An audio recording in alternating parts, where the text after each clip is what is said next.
Bueno, pues si acaso empezamos y que es con mucho mejor. En el nombre del Padre, del Hijo y del Espíritu Santo. Amén. Señor, envía tu Santo Espíritu que a través del evangelista Mateo podamos conocerte más, para conocer también la realidad que nos rodea y también la realidad que somos. Dios te salve María, llena eres de gracia, el Señor es contigo, bendita tú eres entre todas las mujeres, y bendito es el fruto de tu vientre, Jesús. Santa María, Madre de Dios, ruega por nosotros pecadores, ahora y en la hora de nuestra muerte. Amén. San José, esposo de la Virgen, Ruega por nosotros. Pues bien, vamos a continuar con nuestra tarea, nuestro curso. Estaba diciéndome, yo digo, pero bueno, esto es una cosa que se puede decir. Estaba diciendo mi hermano, dice, oye, ¿podíais al final del curso a los asistentes y participantes darles como si hubieran hecho tantas horas de un curso? Dice, ¿y lo habéis hecho? Y yo digo, pues sí que es verdad, podríamos hacerlo, ¿no?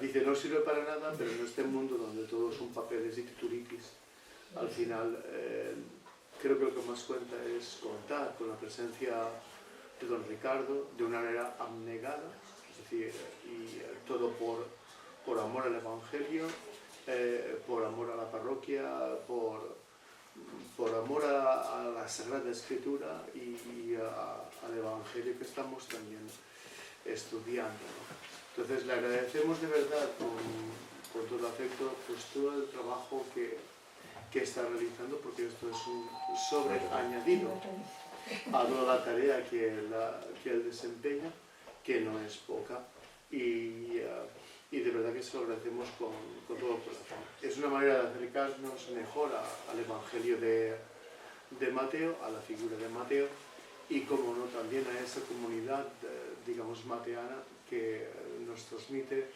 esa nueva ley, ese nuevo Moisés, a ese Cristo Jesús que culmina con esa alianza que establece Dios Padre entre los hombres y nosotros, y que el culmen es precisamente ese Evangelio, con ese nuevo decálogo, ¿no? Que serían las bienaventuranzas, y todo lo que supone un precepto que no es el precepto, que sería la forma de ser del cristiano, y no solamente la forma de ser del cristiano, sino eso que es insuperable y que ha sido lo que a muchas personas supone la gran novedad de nuestra religión, como es no solamente el amor a los enemigos, el amor, digamos, en forma de perdón, sino el resumen de esa ley concentrada, o esa nueva ley concentrada en lo que es el mandamiento del amor.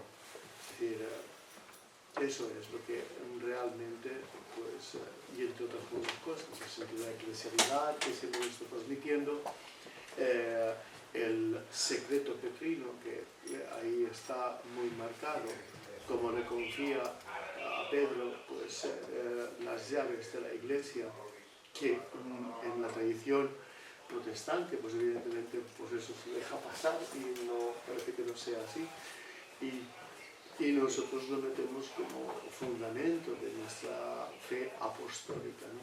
Es una fe apostólica. Pues bien, sin más, os dejo con don Ricardo, que es con mucho lo mejor, y que disfrutemos y que sigamos adelante, es decir, con nuestro fe. Muy bien, pues vamos a continuar con este propósito que hemos hecho este curso de leer y conocer un poco este Evangelio, que es el que se lee en las iglesias, en el ciclo litúrgico, fruto de la revolución que supuso el Concilio Vaticano II, en el enriquecimiento de las lecturas bíblicas, ¿no? Y en el hecho de que pues, cada año diferente se lea a un evangelista, lo cual ha permitido también que no solamente los estudiosos de la Biblia, sino cualquier cristiano, cualquier cristiana, pues tenga la posibilidad de, antes cuando don Gonzalo hablaba del evangelista, y hablaba también de la comunidad, y esto es algo que que hemos aprendido al estudiar los relatos y al estudiarlos de manera separada, ¿no? Al estudiar por un lado a Marcos, por otro lado a Mateo, por otro lado a Lucas, por otro lado a Juan, el darnos cuenta de que la comunidad a la que se dirigen es muy importante, tan importante que de alguna manera ha condicionado el que algunas historias sobre Jesús se cuenten o no. Por ejemplo, ya estuvimos viendo al introducir este relato, el de San Mateo, como por ejemplo solo San Mateo y San Lucas son los únicos que nos hablan del anuncio del nacimiento de Jesús y de lo que sucede inmediatamente después, incluso de un modo en el que subrayábamos la sesión anterior también, aportando datos que en cierto modo vemos que el resto del Nuevo Testamento ignora, o por lo menos no cita. No voy a decir que ignora, porque no quiero decir con esto que no supieran que Jesús había nacido en Belén, pero que llama la atención este hecho del que estuvimos hablando el día pasado, de que tanto Mateo como Lucas afirman ese nacimiento citando una tradición, citando una profecía, ¿no?, del profeta Miqueas, refiriéndose precisamente a cómo aquella ciudad, Belén, no era la ciudad menor entre las de Judá, porque de ella tenía que nacer el Salvador, ¿no? Y sin embargo, este dato que el resto del Nuevo Testamento, vuelvo a decir, no menciona, ¿no? Y cuando se refiere a Jesús no habla de Jesús de Belén, ¿no?, sino, y incluso todavía hoy seguimos hablando de Jesús de Nazaret, ¿no? Entonces, claro, don Gonzalo hablaba al principio de cómo el estudiar los evangelios de esta manera, detenidamente y de manera aislada, no solamente de manera aislada por el mero hecho de estudiarlos sin más, sin tener en cuenta los otros, sino estudiarlo por separado para luego compararlo con los otros, ¿no? De hecho, eso es algo que podemos hacer precisamente con estos tres evangelios, porque precisamente por esa razón los llamamos así, evangelios sinópticos, ¿no? Con una palabra griega, sinopsis, significa con una mirada, ¿no? Es una preposición, la preposición griega sin, y opsis, de donde vienen tantas palabras en castellano, ¿no? Óptica también, ¿no? Optometría, bueno, pues significa mirada. Y una sinopsis es la posibilidad de, con una mirada, ver, por ejemplo, en un relato en donde están puestos en columnas paralelas, el relato de Marcos, el relato de Mateo y el relato de Lucas. Y habéis visto que me he dejado no por olvido a Juan, sino sencillamente porque no podemos hacer esta cuarta columna. Bueno, sí, se han hecho intentos de poner una cuarta columna con el relato de Juan, pero el relato de Juan, el cuarto evangelio, es tan diferente que bueno, pues nos resulta complejo el tratar de hacer esa lectura que con una mirada sería capaz de ver los diferentes momentos de la vida de Jesús. De modo que, bueno, pues lo que estamos haciendo nos está ayudando también a conocer la comunidad de seguidores de Jesús, hombres y mujeres, que tenían unas características muy determinadas, y hemos estado hablando de ellos durante estas sesiones anteriores, precisamente porque se trata de un grupo de gente que ha pasado por unas circunstancias que son verdaderamente complicadas, ¿no?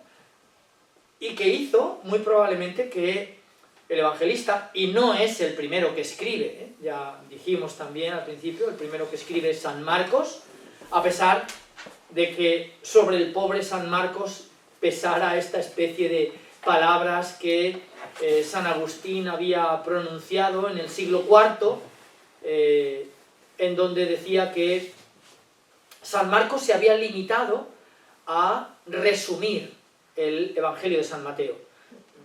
Bueno, es evidente, si uno coge el relato de San Mateo, 28 capítulos, y el relato de San Marcos, 16 capítulos, pues que a lo mejor en una mirada apresurada, y no quiero decir con esto que San Agustín, ni muchísimo menos, le diera una mirada apresurada al relato de San Marcos, ni al de San Mateo, pero lo cierto es que unas palabras que pronunció pesaron sobre el Evangelio de San Marcos durante 15 siglos, ¿no? En el siglo IV dijo esto que he dicho antes, ¿no? San Marcos se había limitado a resumir el Evangelio según San Mateo. En cambio, en el siglo XIX, en el que ya el estudio de la Biblia, al estudio de la Biblia se incorporan métodos modernos, instrumentos modernos que utilizamos en cualquier facultad de filología para estudiar un texto antiguo, ¿no? Es decir, del mismo modo que un arqueólogo es capaz de excavar un determinado yacimiento, un determinado agujero, ¿no? Y es capaz de establecer diferentes niveles, y diferentes niveles que remiten a una determinada época. Hoy esto lo puede hacer también un filólogo, lo puede hacer también un papilólogo, lo puede hacer también un estudioso, cualquier estudioso de un texto antiguo. El ver la antigüedad, el incluso ver manos distintas, ¿no? A lo mejor esto nos puede sorprender, pero voy a poner un ejemplo banal, ¿no? Que a lo mejor unos pues hemos tenido esa experiencia cuando, qué sé yo, tu hijo pequeño te enseña un texto y te dice, mira papá, qué escrito más bonito he hecho, ¿no? Y tú lo lees y te das cuenta de que eso no lo ha escrito él, ¿no? Pero te lo da convencido de... y bueno, pues hoy la filología, al estudiar los textos antiguos, es capaz de detectar manos diferentes. ¿Por qué? Pues porque una persona cuando habla y también cuando escribe tiene su forma de escribir, y esto nos ha permitido conocer no solamente la génesis de muchos de estos escritos que son tan importantes para el cristianismo, porque en ellos evidentemente se basa en primer lugar aquella primera evangelización que se hizo tratando de hacer memoria de lo que Jesús había dicho y de lo que Jesús había hecho, que eso es en realidad tal como cuando la teología se detiene a describir, por ejemplo, lo que es un evangelio, nos dice precisamente esos dos términos, los dichos y los hechos, ¿no? Es decir, las palabras y las acciones. Palabras y acciones que, bueno, los evangelistas también, y eso lo vemos no ya al estudiarlos por separado, sino al estudiarlos juntos. Al estudiarlos juntos nos damos cuenta de que el relato es muy distinto. El relato de uno, de otro y del otro, del cuarto, son muy distintos. Es verdad que tienen núcleos comunes, pero esto es precisamente lo que nos permite mostrar la libertad que tiene el autor, en este caso el evangelista, y libertad en virtud de ¿qué? Pues en virtud de las personas en las que está pensando al escribir, ¿no? ¿Cómo les cuento yo quién fue Jesús? ¿Cómo les cuento yo qué dijo Jesús? ¿Qué no dijo? ¿Por qué orden lo dijo? O incluso, ¿qué no voy a contar de lo que dijo y que sé que dijo, ¿no? ¿Por qué? Pues tal vez porque, qué sé yo, aquella comunidad no estuviera o tuviera unas circunstancias determinadas que hicieran no necesarias determinadas aclaraciones. Por ejemplo, Mateo no da aclaraciones judías. ¿Por qué razón? Porque no las necesita. Y no las necesita porque se dirige a un auditorio judío, ¿no? Y quiero decir, cuando digo un auditorio judío me refiero a un grupo de creyentes en Jesús, hombres y mujeres, pero todos ellos y ellas con pasado judío. De modo que no necesita, como Marcos o Lucas, Juan, hacer aclaraciones de por qué esto significa tal, o una nota del narrador, porque los judíos se lavan las manos antes de comer. Pues esto no lo encontramos en Mateo, ¿no? ¿Por qué razón? Pues porque ellos ya sabían que no lo hacían, ¿no? Y lo hacían de este modo. Por eso digo que hoy sabemos que estudiar un evangelio no es solamente estudiar un texto que escribió un determinado evangelista fuera de la generación que fuese, ¿no? Los evangelios no se escribieron en aquel momento, ¿no? Y no fueron grabados. Si alguien hubiera aquí con una grabación, pues ninguno de los que escribieron estos textos fue detrás de Jesús, en primer lugar porque no era posible, ¿no? Con una grabadora para grabar sus palabras y de alguna manera plasmar sus acciones, ¿no? De modo que estudiar los evangelios por separado y luego, después de haberlos estudiado por separados, volver a darles una mirada de conjunto, nos permite fijarnos en todo ese tipo de detalles que hacen que un relato pues tenga unas características muy determinadas, ¿no? Y bueno, pues ya hemos visto que el relato de Mateo tiene unas características muy determinadas porque probablemente se dirige a una comunidad de tradiciones judías con fuerte pasado judío que ha vivido un auténtico drama, ¿no? Como podría serlo, y podríamos pensar y ponernos en su lugar, de un grupo que ha dejado de ser lo que hasta ese momento había sido, ¿no?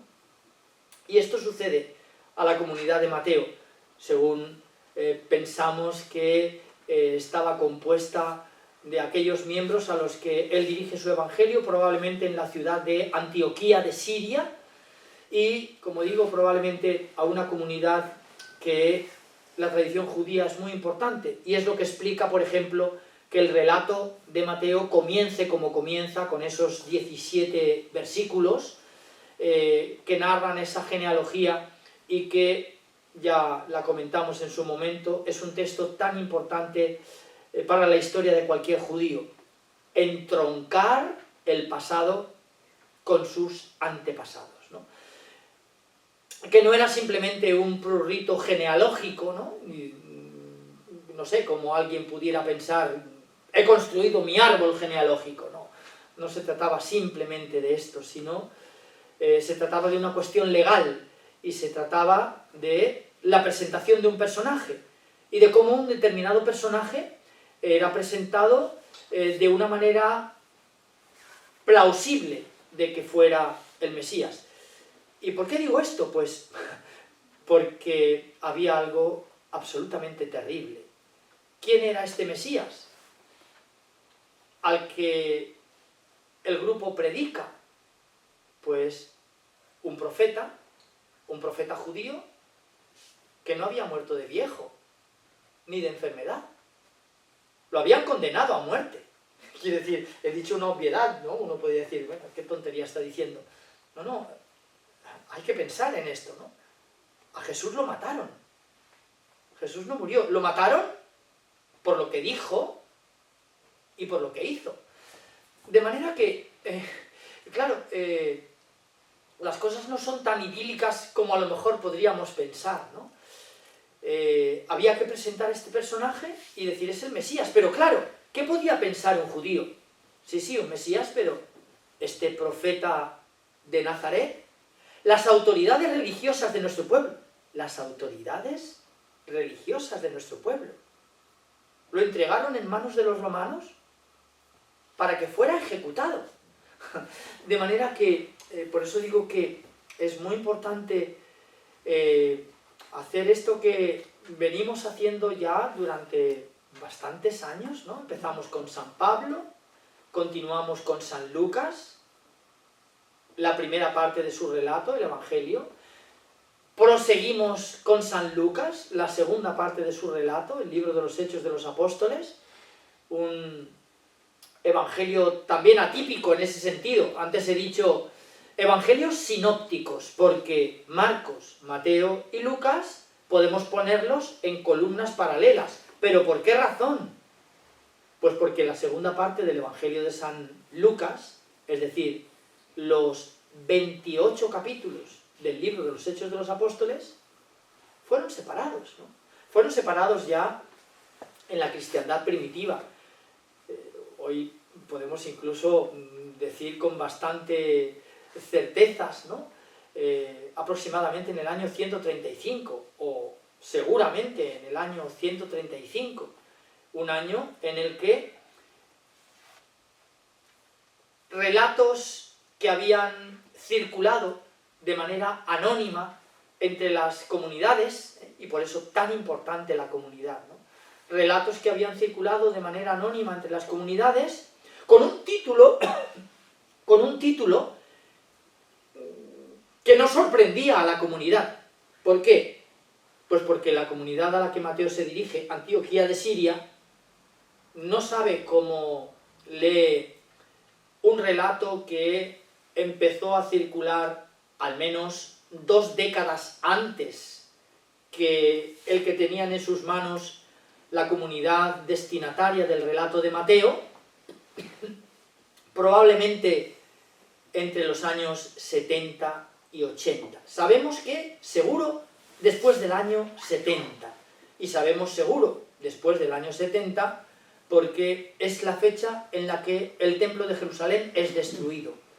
Y es destruido por la legión romana.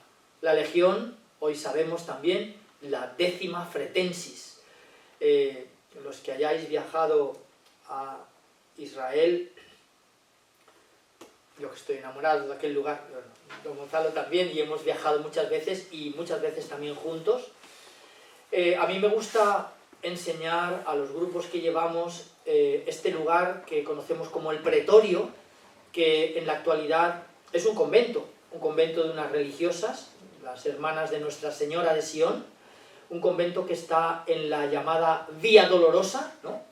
Es decir, un recorrido reconstruido por los arqueólogos tratando de reconstruir históricamente el recorrido que habría hecho Jesús 20 siglos, ahora ya 21 siglos antes, ¿no?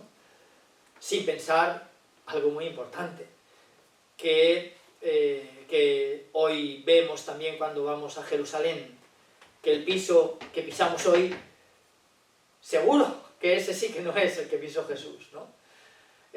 Al menos en ese recorrido de la Vía Dolorosa, que está elevado, como sucede en casi todos los lugares que han tenido lo que los arqueólogos llaman recurrencia de habitación, es decir, una ciudad es conquistada, demolida, arrasada, y se vuelve a construir encima, ¿no? Y esto es lo que hace que en lugares donde ha habido esta recurrencia de habitación, como por ejemplo en Valencia, ¿no? La Valencia romana, y como por ejemplo, creo que hablamos en una de estas sesiones de cómo el Palacio Arzobispal, la diócesis, compró el solar que había enfrente, en la cara posterior de la Basílica de la Virgen, para ampliar la Basílica de la Virgen, y al hacerlo y empezar a excavar para construir los cimientos del futuro santuario de la Madre de Déu, que nunca llegó a ampliarse, porque fue encontrada ni más ni menos que primero unos restos medievales, después unos restos musulmanes, después unos restos visigóticos, después unos restos romanos de la época imperial, después unos restos romanos de la época republicana, de manera que, hoy en Jerusalén, a mí me gusta por eso también llevar, como creo que también dije, enseguida a los que llegan a Jerusalén a el cardo máximo, ¿no? Ahí tenemos la Jerusalén de la época de Jesús, ¿vale? La Jerusalén del siglo I. Y esa Jerusalén está 8 metros por debajo del suelo que pisamos hoy, ¿no? Ahí se ve muy bien, porque al querer conservar las columnas, que de una manera perfecta y en esa reconstrucción con un efecto óptico impresionante, ¿no? El Estado de Israel ha construido unos dibujos que el punto de fuga hace que uno vea, que imagine cómo sería ese cardo máximo. Pero yo llego allí a los grupos para mostrarles que el piso que pisamos, 8 metros más arriba, no pudo ser el que pisó Jesús en ese recorrido. Pero en cualquier caso, sí, esa reconstrucción, y sabemos lo de esa reconstrucción precisamente por los lugares y precisamente por los vestigios arqueológicos que esos lugares tienen. En este convento que he citado de las hermanas de Nuestra Señora de Sion está la cárcel romana, porque también tenemos una cárcel judía, la cárcel que está todavía hoy en esa iglesia que visitamos con el nombre de San Pedro in Gallicantu, ¿no? de la que hablamos. Bueno, no voy a repetir todas estas cosas, pero sí que es muy importante tener presente cómo todos estos datos nos ayudan a caer en la cuenta de determinadas cuestiones, y por eso regresar a la muerte de Jesús, un comienzo con el que tenían que lidiar todos los evangelistas. ¿Cómo presentar la figura de Jesús? Es el Mesías. Pero algunos se preguntarían, ¿el Mesías? ¿Y lo han crucificado? ¿El Mesías? ¿Y ha sido ejecutado con una pena capital? ¿La pena de los condenados a muerte? ¿Y quién decidió condenarlo a muerte? Porque no fueron unos cualquiera, ¿no? Sino gente que estaba convencida. De hecho, en el Evangelio encontramos precisamente también esas palabras de Jesús, ¿no? Cuando den muerte al Hijo del Hombre, muchos pensarán que están dando culto y gloria a Dios, ¿no? De modo que claro, el evangelista San Mateo, al igual que antes que él hizo San Marcos, y tal vez simultáneamente en el mismo tiempo que San Mateo, ya digo, una fecha es clave, y la fecha clave es el año 70, año en la que el general Tito destruye el templo de Jerusalén. San Marcos, el primer relato, no conoce la destrucción del templo de Jerusalén. Por eso sabemos que este relato es el más antiguo. Y no solamente esto, sabemos que probablemente es un relato que, en cualquier caso, escrito, y no solo escrito, sino en circulación antes del año 70, pero probablemente durante la persecución que se desencadena en la ciudad de Roma. La ciudad a la que este evangelista, y por eso engancho con algo que ya había dicho, cuando en el año 135 se decide reunir los evangelios, como este texto que tengo yo, en donde están reunidos los 4 evangelios y, curiosamente, el libro de los Hechos de los Apóstoles. Qué bonita reconstrucción, porque en cierto modo es volver a poner el relato de los Hechos cerca, no inmediatamente después del Evangelio de Lucas, sino después del Evangelio de Juan. Claro, la comunidad a la que San Mateo escribe el relato y que titula simplemente Evangelio de nuestro Señor Jesucristo, con un título que no fue para nada original, porque San Marcos había titulado de esa misma manera el relato que le escribe para los cristianos, para los seguidores de Jesús, hombres y mujeres que viven en la ciudad de Roma. Y circula también con ese nombre, como sabemos por los primeros manuscritos más antiguos, ¿no? En donde no hay nombre de evangelista, sino únicamente Evangelio de nuestro Señor Jesucristo. El Evangelio de nuestro Señor Jesucristo que se lee en Roma. Y el de Mateo, el Evangelio de nuestro Señor Jesucristo que se leía en Antioquía de Siria, como he dicho. Los otros 2, junto con San Pablo, tuvieron, me imagino que la suerte, no sé si fue una suerte o una complicación, porque tenían ideas distintas sobre Jesús. Contaron a Jesús de manera diferente. Todos ellos, los 3, en la misma ciudad, Éfeso. el primero de todos, Pablo, que por adelantarse, incluso se adelanta también al menos década y media al Evangelio según San Marcos, de manera que el primero que escribe en el Nuevo Testamento no es ninguno de los evangelistas. El primero que escribe es San Pablo. Sabemos incluso el primero de sus escritos, en el año 51, escribe la primera carta a los tesalonicenses. Bueno, entre ellas, entre las cartas, sabemos que hay una carta a los efesios, ¿vale? Y probablemente allí hay una comunidad liderada por este personaje que hoy conocemos muchas cosas de él. Antes Sergio estaba hablando, haciendo un poco de propaganda de nuestro simposio, que está cercano y que pues este personaje va a ser uno de los protagonistas, Pablo, ¿no? Por ser el primero que escribe de todos, pero también Lucas va a ser uno de los protagonistas. Yo de hecho voy a presentar también una comunicación sobre esto, ¿no? Sobre el libro de los Hechos de los Apóstoles, el capítulo 15, ese texto que pensamos como el primer concilio, ¿no? Un concilio en donde se trató de poner paz y comprensión y decidir de una vez por todas qué había que hacer para ser cristiano. ¿Bautizarse? Ya hablamos de esto también, ¿no? O, además de bautizarse, había que cumplir con la tradición judía. Es decir, los varones tenían que seguir circuncidándose, ¿no?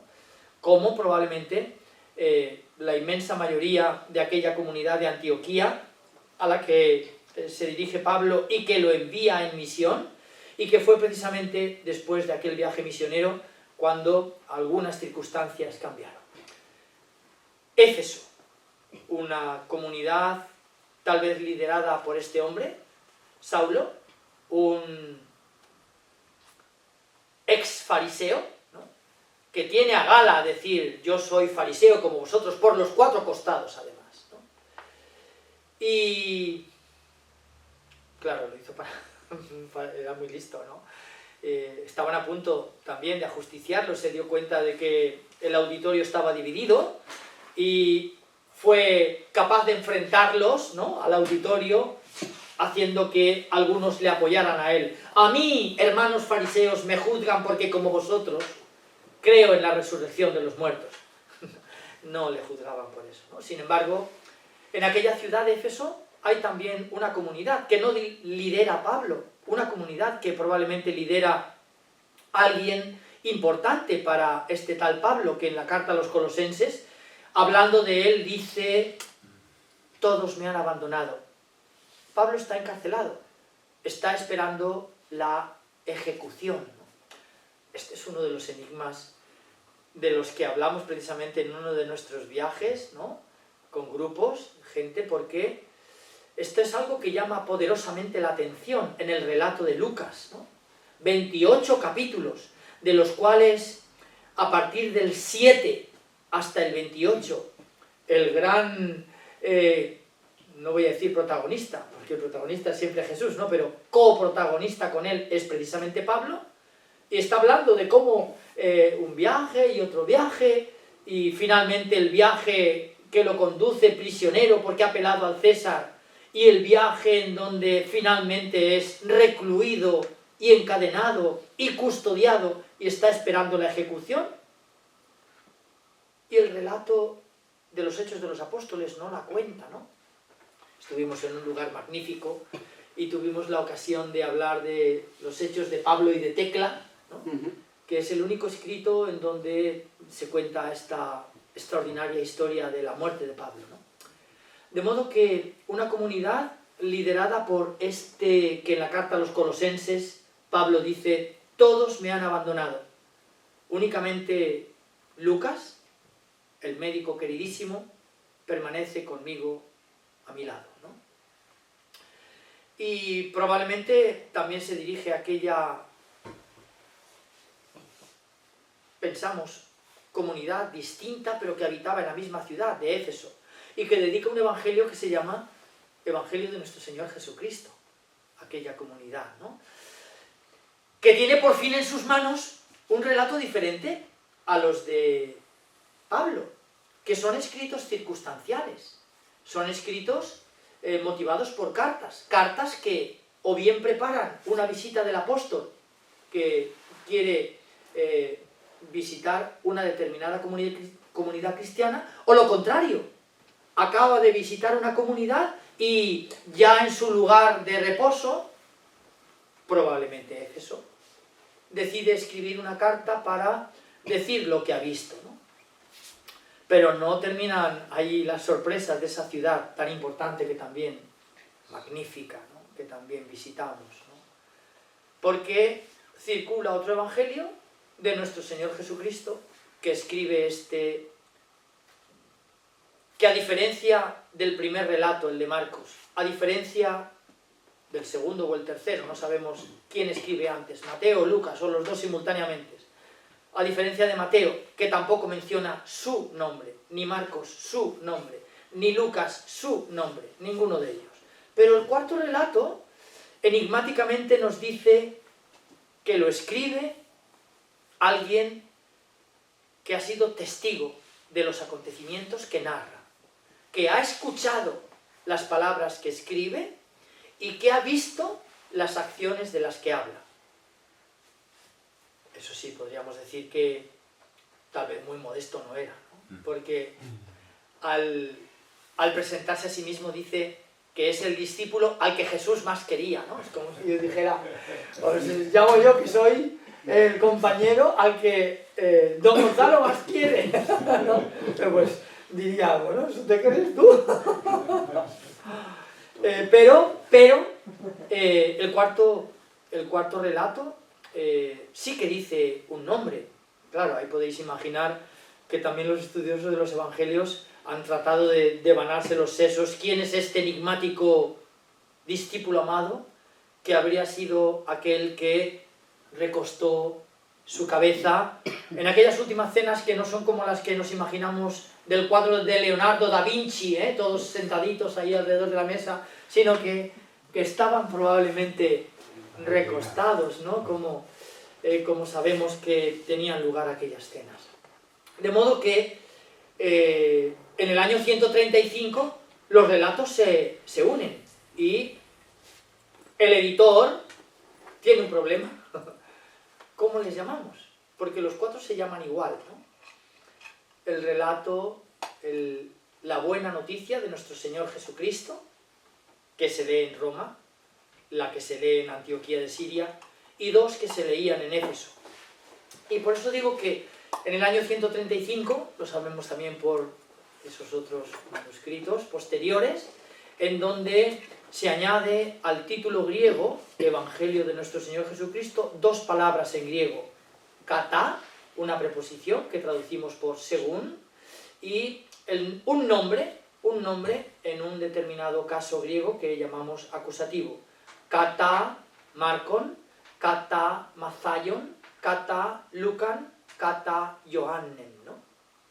Y entonces ya empezamos a ponerles nombre, pero en cualquier caso los estudios en torno a los evangelios desde el principio fueron capaces de detectar que cada uno de ellos se dirigió a una comunidad que tenía intereses distintos, historia distinta, pasados distintos, y por ser distintos, pues algunos de ellos, como los 12 que en un primer momento acompañaron a Jesús, también hemos hablado de esto, El grupo desde luego era más grande.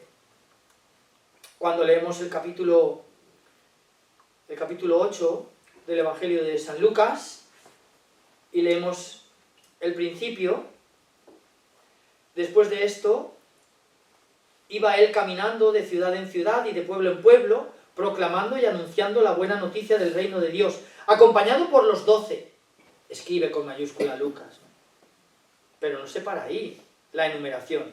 Y por algunas mujeres que habían sido curadas de espíritus malos y de enfermedades. María, la de Magdala, de la que habían salido 7 demonios en aquella ciudad magnífica, Magdala, que hoy se ha convertido también en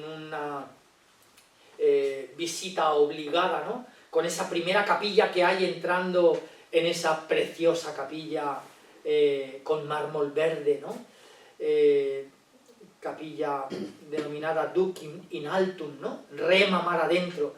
Y una primera capilla dedicada a María Magdalena con una imagen moderna pero preciosa, ¿no? Con una mujer que mitad de su cuerpo es alguien que ha sido revivificado, ¿no? Alguien que ha sido renovada por el Maestro, y la mitad inferior que está toda llena de harapos y un traje sobre la que revolotean como demonios, como si fueran alrededor de ella, y que probablemente tienen en cuenta esto que dice aquí Lucas, ¿no? María, la de Magdala, de la que habían salido 7 demonios. Juana, la mujer de Cusa, el administrador de Herodes. Atención, Juana, mujer de Cusa, y este tal Cusa era alguien importante, el administrador, ni más ni menos que de un rey, ¿no? Susana y otras muchas que les servían con sus bienes. Claro, todos pasajes como estos, de los que, por ejemplo, Mateo no habla, ni Marcos, ni tampoco Juan. Y a esto me refiero cuando digo que estudiar los evangelios por separado y luego compararlos te ayuda a apreciar determinadas cosas que son muy importantes. Por ejemplo, para darnos cuenta de que aquel grupo no era solamente, como a veces tal vez nos imaginamos, Jesús con 12, que van con él juntitos, estos 12 que no se separan 1 milímetro el uno del otro, ¿no? Y que no hay nadie más en el grupo. Bueno, pues aquí Lucas cuando habla, nos habla de esto. O, por ejemplo, cuando se habla de este grupo de importantes, dentro del grupo de hombres y mujeres que siguen a Jesús, y se habla del grupo de los 12. Pero es que dentro del grupo de los 12 se habla de 3 dentro de este grupo. Pedro, Santiago y Juan, que Lucas llama las columnas de la iglesia. Pero es que luego dentro de este grupo de 3 se habla también de uno del que hablaba antes don Gonzalo, ¿no? Que en este relato, el nuestro, el que estudiamos este curso, el de Mateo, tiene un protagonismo especial. Y lo veremos cuando estudiemos el cuarto discurso. Porque ese cuarto discurso, si los comparamos, tenemos la suerte. San Marcos lo cuenta en el capítulo 8. Capítulo 8 a partir del versículo 29. Esa pregunta que Jesús hace en Cesarea de Filipo a sus discípulos. ¿Quién dice la gente que es el Hijo del Hombre? Y nos dice el evangelista Marcos que Pedro tomó la palabra y le dijo: unos que el Bautista que ha resucitado de entre los muertos, otros que el profeta con mayúscula, otros que Elías que ha vuelto a la vida. Y a continuación, ese es el versículo 29 de ese capítulo 8 del relato de Marcos. Una nueva pregunta de Jesús. ¿Y vosotros quién decís que soy yo? Y de nuevo Pedro, que toma la palabra, ¿no? Y le dice: Señor, tú eres el Mesías, el Hijo de Dios. Esa historia en Marcos termina muy mal. Y termina muy mal porque si leemos lo que viene a continuación de ese capítulo 8 del relato de Marcos, Jesús predice que lo van a matar una vez. Y Pedro dice: mientras yo esté contigo, esto no va a pasar. No lo dice con esas palabras, ¿no? Y una segunda vez, y lo mismo. Y una tercera vez, y lo mismo. Y Jesús acaba ese relato que había empezado con aquella pregunta: ¿y vosotros quién decís que soy yo? Y la respuesta de Pedro: Señor, tú eres el Mesías, el Hijo de Dios. Y este final en donde Jesús le dice: apártate de mí, Satanás. Bueno, no voy a decir cómo es en el capítulo 16, porque nosotros no hemos llegado todavía. Lo veremos en el cuarto de los discursos. El segundo, que es el de hoy, es el 10, capítulo 10, que son el discurso de la misión. Tenemos el tercero, y atención, porque el tercero de 5 es la mitad, ¿no? En matemáticas la mitad de 5 son 2,5. Pero en literatura la mitad de 5 es 3. Un relato, segundo relato, cuarto relato, quinto relato, el tercero está en el medio. Y esto es muy importante. El capítulo 13, veremos, será el tema de nuestra siguiente sesión es un discurso en donde el evangelista concentra sus parábolas. Algunas son también, las encontramos en el relato de San Lucas, algunas lo encontramos en los tres, ninguna de las que citan los tres las encontramos en el cuarto evangelio, que no cita parábolas, cita un género literario que los estudiosos de la literatura denominan de una manera similar, le llaman alegoría, es decir, una historia, por ejemplo, la vid y los sarmientos, ¿vale? Pero, soy la vid, vosotros sois los sarmientos, esto no es una parábola, sino es un género distinto. Una parábola es una historia. Bueno, no la vamos a introducir ahora porque será para la siguiente sesión. De manera que es muy importante el comienzo por el que don Gonzalo ha empezado hoy, hablando de la comunidad de Mateo. Y decía que aquella comunidad tuvo que luchar contra un problema. Y luchar contra el problema de cómo presentar a Jesús. Alguien que ha sido condenado a muerte y ejecutado con la pena capital romana, la crucifixión, es ni más ni menos que el Mesías esperado, ¿no? Y anunciado por los profetas. Claro, imaginar los plomos que se funden, ¿no? Dicen, bueno, ¿esto cómo es posible, ¿no? ¿Esto cómo es posible? Que el profeta de Nazaret fuera acusado, ya llegaremos también ahí, no vamos a adelantar cosas, ¿no? Fuera acusado, pero sí que adelanto una cosa, de blasfemia y de magia. Dos delitos que llevaban aparejados la pena de muerte. Y unas circunstancias que probablemente hicieran, pues, que el único modo que alguien pudiera condenar a muerte a aquel profeta Galileo fuera hacer recaer sobre él sospechas políticas que tal vez en ningún momento fueron objeto del pensamiento de aquel profeta Galileo, de aquel profeta de Nazaret que quiso hablarles de Dios presentando una imagen de Dios absolutamente novedosa, tan novedosa que algunos escucharon con escándalo. Y no solamente una imagen de Dios al hablar de él novedosa que algunos acogieron con escándalo. ¿Quién es este? ¿Quién te ha concedido autoridad para perdonar los pecados? Sí, solo Dios puede perdonar pecados, ¿no? ¿Por el dedo de quién expulsas los demonios? ¿Por el dedo de Dios o por el dedo de Belcebú, el príncipe de los demonios? Bueno, hablaremos de esto precisamente cuando tratemos de la muerte, porque es precisamente esta cuestión la que esgrimieron para acusarle de realizar signos extraordinarios, es decir, milagros, no por el dedo de Dios, sino por el dedo de Belcebú, ¿no? Y una blasfemia que no es lo que nosotros entendemos por blasfemia, sino la respuesta a aquella pregunta de el sumo sacerdote. ¿Eres tú el Hijo del Altísimo? En donde es precisamente el cuarto evangelista quien reúne esas palabras de las que ya hemos hablado, ego eimi en griego, yo soy, ¿no? Que no es yo soy Gonzalo Albero, yo soy Ricardo Lázaro o yo soy Begoña Ortiz. No, no es este yo soy, sino que se atreve a contestar con unas palabras que para un judío hacen que inmediatamente el pensamiento vaya a la voz que escuchó Moisés en aquella zarza que ardía sin consumirse y escuchó la voz de Dios que le decía eso, no en griego, sino en hebreo, ¿no? Heyech asher heyech.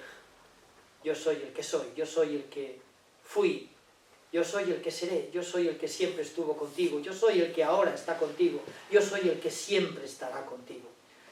De modo que se trata de cómo presentar a este...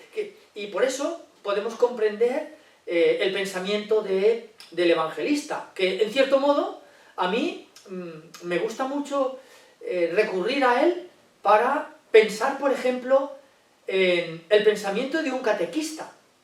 Un catequista, de alguna manera, sigue el mismo itinerario que siguieron los evangelistas. ¿Qué les digo yo a estos niños? ¿Qué les cuento a estos niños de Jesús? ¿Qué no les cuento? ¿Cómo se lo cuento? ¿Qué palabras voy a utilizar? ¿Qué lenguaje voy a utilizar? ¿Qué quiero que de verdad les quede? Si tuviera que decirles poquitas cosas, ¿qué quisiera contarles? Que estoy seguro que no quiero hablarles para nada de esto. Ya tendrán tiempo de venir a los coloquios nocturnos que hará otro dentro de unos años, ¿no? Y esto es muy importante para caer en la cuenta de la libertad con la que los evangelistas escriben, con un símil fotográfico, o pues ya más moderno, como esta máquina que maneja nuestro querido Sergio, brillantemente, ¿no?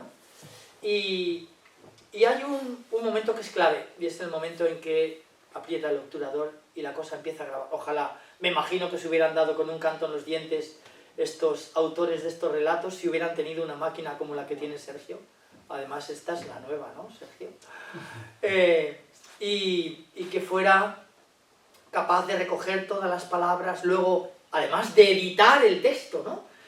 También Sergio tiene esta creatividad que tuvieron los evangelistas después de recrearte. Yo me reconocí en aquel primer encuentro, me encantó la edición que hizo del relato, porque fue poniendo imágenes a todo lo que iba diciendo, ¿no? Menuda currada se pegó, ¿no?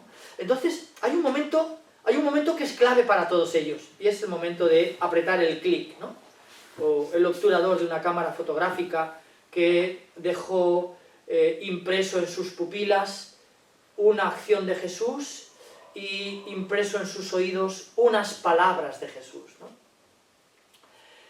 Pero, claro, hoy es todo muy moderno, pero cuando yo era joven y uno hacía fotografías, después rebobinaba, ¿no? el carrete y luego lo llevaba a un laboratorio, ¿vale? Y el laboratorio seguía tus indicaciones, en brillo, en color, en mate, en sepia, ¿no?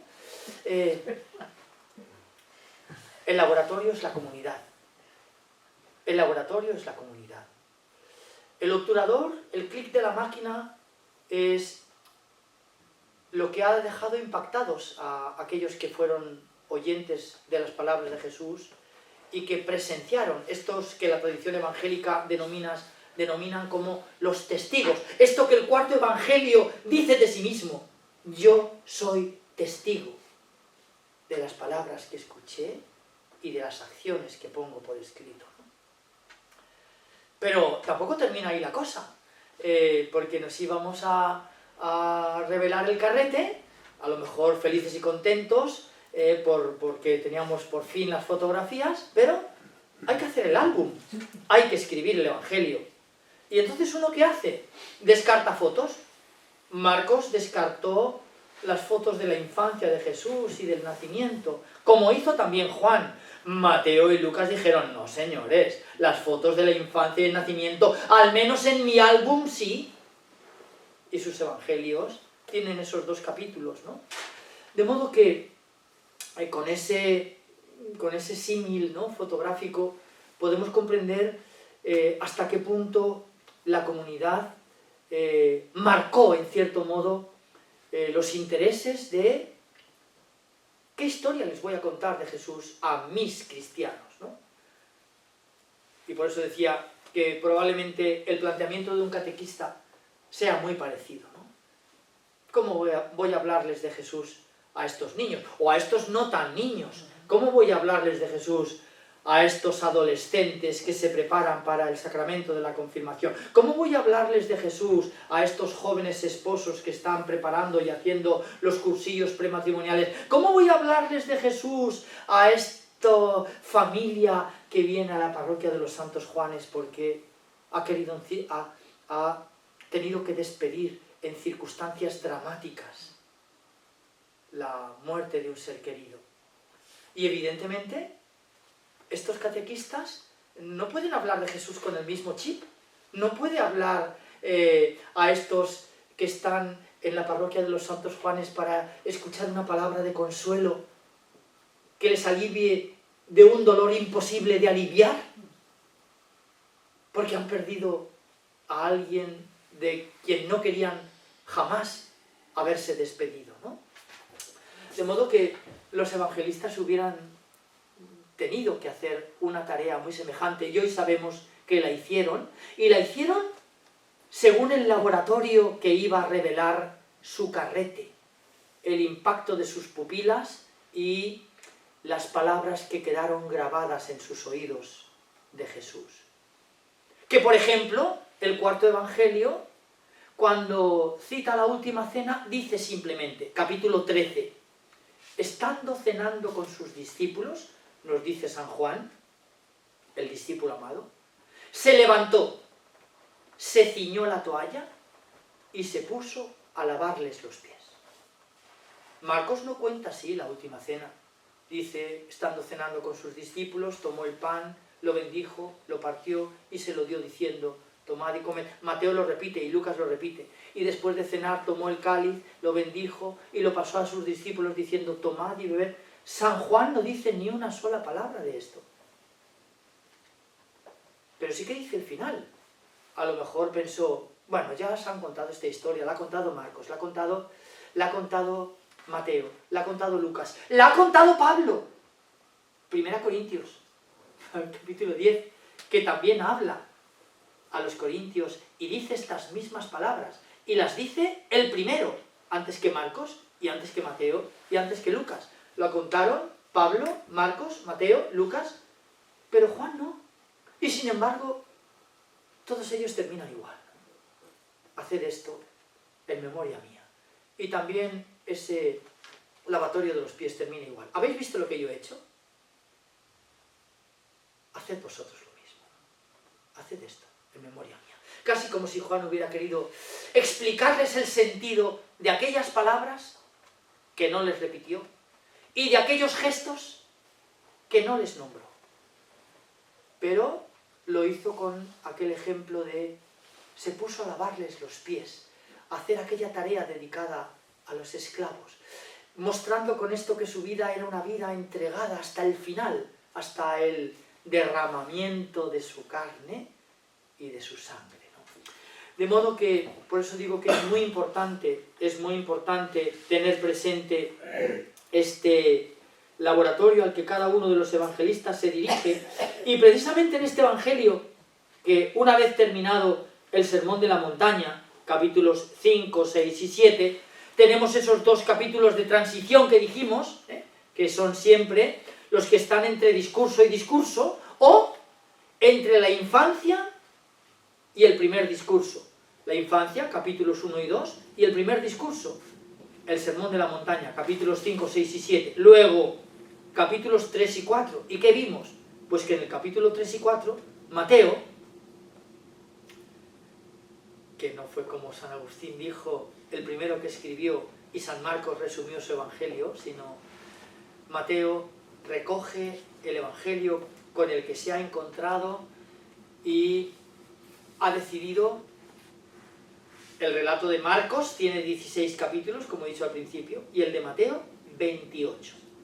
De manera que el relato de Mateo es mucho más largo, ¿no? Capítulos 3 y 4, San Mateo cuenta el comienzo del Evangelio de Marcos. Y sucede aquí lo mismo, termina el Sermón de la Montaña, y de nuevo, capítulos 8 y 9, Mateo no es muy original. Repite a Marcos, en el capítulo 8 y 9, curación de un leproso, curación del siervo del centurión, la curación de la suegra de Pedro, la tempestad calmada, el endemoniado de Gerasa, curación de un paralítico, discusión sobre el ayuno, la curación de esta mujer que tenía flujos de sangre, curación de 2 ciegos. Es decir, en estos dos capítulos de transición entre el primer sermón, el de la montaña, y el segundo, el de la misión, San Mateo reúne un tipo de milagros. Casi todos son milagros de curaciones. De curaciones físicas, curaciones en el cuerpo. Un ciego, un cojo, una mujer que tenía flujos de sangre. Curaciones en el espíritu. Un endemoniado. Y también es verdad que hay un desliz en el que no solamente hay curaciones, sino que está esta tempestad calmada, ¿no? Vemos que hay entre los gestos extraordinarios que Jesús realiza, algunos que son, podríamos decir, que no tienen un beneficiario próximo que es curado, sino la tempestad calmada, Jesús que camina sobre las aguas, Jesús que multiplica panes y peces y da de comer, etc., ¿no? Este tipo de acciones. E inmediatamente el discurso apostólico. Misión e instrucción a los 12. Llamó a sus 12 discípulos. Llamó a sus 12 discípulos. Es una manera de decir de Mateo que tuvo que llamarles porque había más gente. Porque había más gente. Él no hace como Lucas, que ya hemos visto en el capítulo 8, cita, por ejemplo, un dato muy importante en aquella tradición: las mujeres. Las mujeres formaban parte del grupo. No solamente las mujeres formaban parte del grupo, sino que les distinguieron de tal manera que en algún momento determinado el grupo se convirtió en un grupo incompatible con otros grupos judíos que decían: la mujer en casa. Y los seguidores de Jesús decían: de eso nada. Las mujeres también están con nosotros en el culto. Algo absolutamente extraordinario, ¿no? En un mundo, además, como el nuestro, que reivindica legítimamente este lugar de la mujer, ¿no? Pero fueron precisamente los primeros cristianos quienes reivindicaron por primera vez esto. Y además, no en una sociedad en donde el bicho raro es el que se comporta de una manera machista, sino en una sociedad que era así en aquel momento, una sociedad que estaba centrada alrededor del varón. Y sin embargo, aquel grupo se distingue porque en ellos también estaban ellas. Y ya hablamos de esto en una de nuestras sesiones, hablando de cómo no solamente estaban también ellas, sino que al final fueron las que se quedaron, cuando ellos se fueron. Y Marcos, además, de una manera muy lacónica, dice, en el capítulo 15, versículo 30, y abandonándole, todos huyeron. Las mujeres contemplaban la crucifixión. Bueno, bien, de modo que comienza este sermón magnífico sobre el envío de los 12 con autoridad para expulsar espíritus inmundos, curar toda enfermedad y toda dolencia. Es decir, aquel grupo tenía que repetir las acciones de Jesús. Y por lo tanto, no solamente hablar del reino de Dios, sino hacer presente el reino de Dios a través de esas acciones extraordinarias que Jesús realizaba. Estos son los nombres de los 12. Simón, el primero, llamado Pedro, y Andrés, su hermano, Santiago, el de Zebedeo, y Juan, su hermano, Felipe y Bartolomé, Tomás y Mateo, el publicano. Yo, diría, ¿no? Ese soy yo, ¿no? Como ese cuadro precioso de Caravaggio, ¿no? La conversión del publicano Mateo, que es magnífico, ¿no? Este pintor que pinta con claroscuros y el cuadro está todo en la oscuridad y hay un rayo, como un rayo de luz. ¿Cómo pudo hacer esto con la pintura, no? Como si fuera un rayo de luz que se desprende de los ojos de Jesús, que llegan a un Mateo publicano que está haciendo así como diciendo: pero tú sabes que yo soy un cobrador de impuestos y que estoy crujiendo vivos a tus discípulos y cosiéndolos a impuestos. Bueno, bien, Mateo el publicano. Santiago el de Alfeo y Tadeo, Simón el de Caná y Judas Iscariote, el que lo entregó. A estos 12 los envió Jesús con estas instrucciones. Atención, algo que jamás diría en este momento Lucas. No vayáis a tierra de paganos, ni entréis en las ciudades de Samaria, sino id a las ovejas descarriadas de Israel.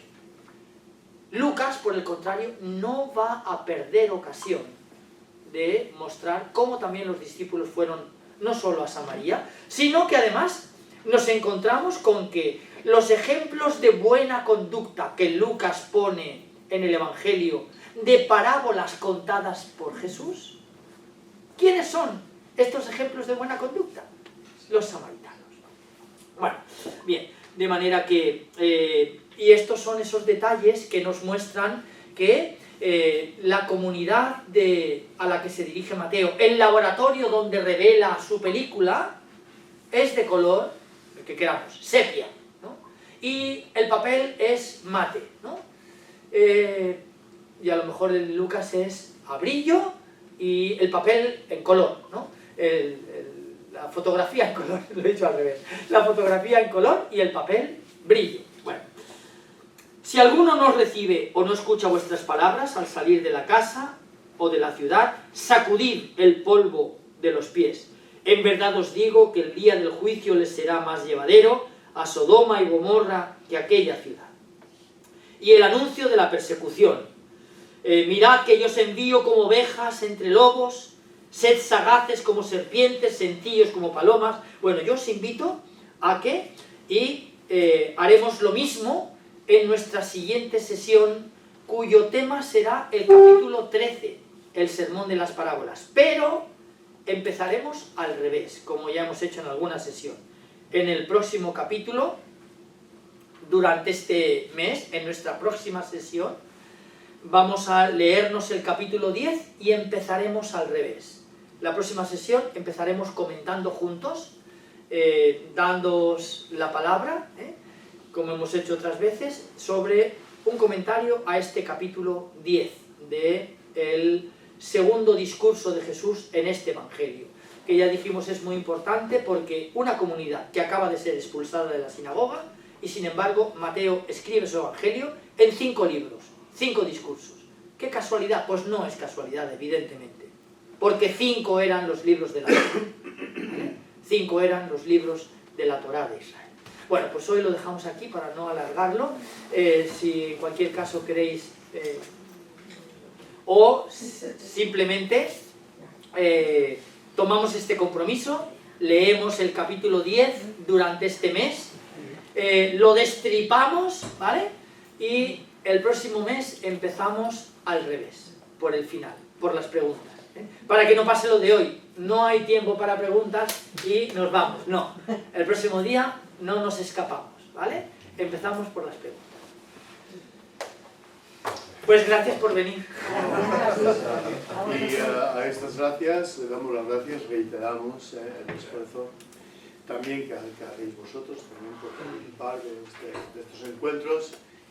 Y sencillamente a mí me quedan muchísimas ganas de decir una cosa y no me resisto a no decirla.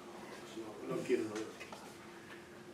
Bueno, rezad por la paz de manera interesada, y así podremos ir a Palestina. Es decir, cada cosa lo que sea, porque si no viene la paz a aquella región, pues difícilmente podremos ver... Mi hijo el año pasado fue... Sí. No, hay mucha gente que se fue, Hubo un tiempo que no había guerra, que había hecho un parado unos días, y la casualidad que fue mi hijo, mi nuera, y dice que... Hay gente que se fue, y tal vez a lo mejor sería el momento, pero nos arriesgamos a un pepinazo. Yo la verdad no quiero poner en peligro la vida de nadie. Yo he vuelto también, yo he vuelto a Israel, pero he vuelto solo. Yo no me llevo 40 personas detrás de mí a pasear. Yo he vivido allí 4 años y sé moverme por el país, ¿no? Bueno, esto a lo mejor no debería uno decirlo nunca, porque esto puede pasarle a cualquiera, ¿no? Pero yo, tal como están las circunstancias, jamás me llevaría ahora a ningún grupo de gente, ¿no? Y ya digo, a pesar de las ganas que tengo de volver con un grupo, porque yo he vuelto, pero he vuelto yo solo, ¿no? Porque como amigo, ¿no? Allí. Pero sí que es un momento para rezar. Sí. Insistentemente por la paz, que aunque parezca muy lejana o muy cercana, dicen algunos, pero que es cada vez más importante, no solamente por estos intereses espurios, ¿no? Podríamos decir, vamos a circunscribir. El interés es precisamente buscar el bien para todos, claro que sí. Pues bien, por la paz en el mundo, se lo pedimos a Nuestra Señora de la Paz y nos ponemos en sus manos, saludándola con el saludo del Regina Cheli, ¿vale? ¿De acuerdo? Entonces, Aquilino, entónalo que tú sabes más. Igual están afónicos esta gente. Y cantamos el Regina Cheli, que la verdad del mundo se viene. Y esto se va a grabar y todo. Regina Cheli, Aleluya.